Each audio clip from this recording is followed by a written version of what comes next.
Kedua pasangan ini tersesat di sebuah ladang jagung. Saat itu juga terlihat burung gagak yang sedang memakan potongan jari manusia. Setelah lumayan lama tersesat, mereka pun sampai ke tempat tujuan mereka.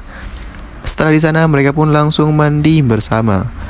Lalu setelah itu, mereka berniat untuk mengambil mobil yang diparkir di pinggir jalan tadi. Saat sampai di sana, ternyata mobil mereka sudah tidak ada. Mereka pun kebingungan karena itulah mobil yang akan mereka bawa pulang. Tak lama setelah itu, ternyata mereka melihat seorang petani. Mereka pun menghampirinya. Dan di saat ingin masuk ke ladang tersebut, ternyata ada kawat berduri yang harus mereka lewati. Devon, Ellie, dan S berhasil melewati. Namun, saat Pepsi akan melewati, ia terjatuh sehingga kakinya terluka parah. Ia pun tak bisa berjalan. Lalu setelah itu, mereka membawanya istirahat tepat di bawah boneka ladang. Ellie dan Devon akan pergi mencari petani tadi, sedangkan S menemani Pepsi. Malam pun tiba. Di tengah pencarian, tiba-tiba muncul petani tadi dan memukul Ellie dan Devon. Keduanya disiksa oleh petani itu. Mereka pun dibawa ke suatu tempat. Lalu terlihat Devon yang sudah diikat di sebuah kursi.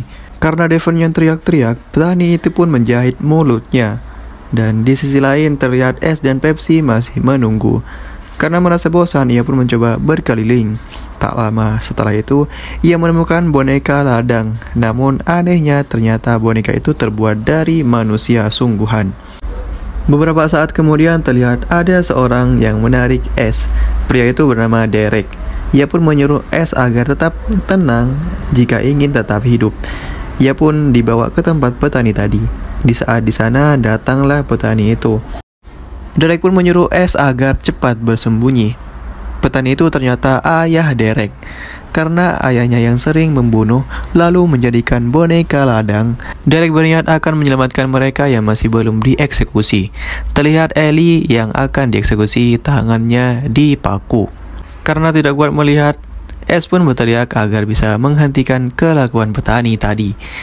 Lalu dengan senjata yang ia bawa, S mendekati petani itu, lalu ia pun menusuknya. Namun karena petani itu lebih kuat, akhirnya S pun dibuat pingsan. Dan di saat tersadar, S pun sudah di kursi dengan keadaan terikat. Derek pun datang dan membawa pisau akan membuka ikatannya. Terlihat ayah Derek yang sedang sibuk memasang boneka ladang, di mana boneka itu adalah Ellie. Derek yang berniat ingin melepaskan S, namun sang ayah mengetahuinya. Derek pun meminta agar ayahnya berhenti melakukan hal kejam itu. Ternyata ayah Derek menjadi psikopat karena dulu istrinya yang meninggal. Ia tidak senang jika melihat orang lain bahagia. Lalu Derek pun menyuruh S untuk cepat-cepat pergi. Namun Dereklah yang menjadi korban ayahnya sendiri. Dia ditusuk di bagian lehernya dan akhirnya ia pun meninggal. S yang sedang berusaha melarikan diri, ternyata ia bertemu dengan psikopat lain yang sedang menyamar menjadi boneka ladang. Di saat psikopat itu menyerang, ia pun langsung menusuknya dengan paku di bagian mukanya. Lalu ia pun segera melarikan diri. Tak jauh dari lokasi tadi, ia pun menemukan Ellie yang sudah menjadi boneka ladang.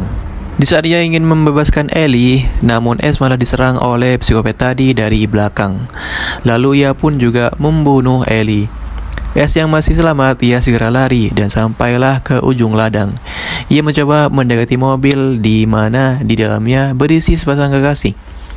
S yang teriak meminta tolong, namun mereka tak mendengarnya. Sialnya, S pun berhasil ditarik oleh psikopat tadi. Dan keesokan harinya terlihat S yang sudah menjadi boneka ladang. Lalu dari atas ia melihat banyaknya boneka ladang yang sudah terpasang. Dan film pun selesai.